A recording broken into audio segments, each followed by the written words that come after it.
ইলিশ মাছের পেটি, তবে গরুর মাংস ফ্রেশ করে বাঁচা হয়, দেখতে পাচ্ছেন আপনারা। যদি ভালো লাগে অবশ্যই আমাদের ভিডিওটা লাইক কমেন্ট শেয়ার করে দেবেন। কোথা থেকে দেখছেন অবশ্যই জানাবেন। দেশে কিংবা দেশের বাইরে থেকে যারা দেখেন আমাদের ভিডিও অবশ্যই একটা কমেন্ট করবেন কোথা থেকে দেখেন। আমাদের মাংস কাটা কেমন লাগে আপনাদের অবশ্যই আমাদের কমেন্টের মাধ্যম দিয়ে জানিয়ে দিবেন। আমাদের দক্ষ কষাই দ্বারা আমরা গরুর মাংস কাটি, ফ্রেশ মাংস দেখতে পাচ্ছেন।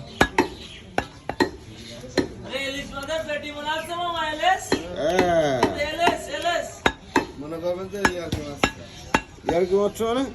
মানে ইয়ার্কি মাছ আমরা no meat, meat cutting, meat process, আমরা এইভাবেই গরুর মাংস বেশি, যার যেটা পছন্দ সেভাবে দিয়ে দেবো।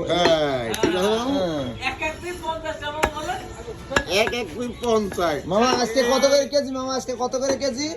এই পিস 100, আচ্ছা এই পিস 50, আচ্ছা এই পিস 50, আচ্ছা, এটা 70, 70, এটা 80, আচ্ছা আচ্ছা ঠিক আছে। আচ্ছা আর এই কটা 100 টাকা পিস। আচ্ছা আচ্ছা। সময় দর্শক দেখতে পাচ্ছেন গরুর মাংস প্রসেস করে হয়েছে, আপনাদের দেখানোর চেষ্টা করছি।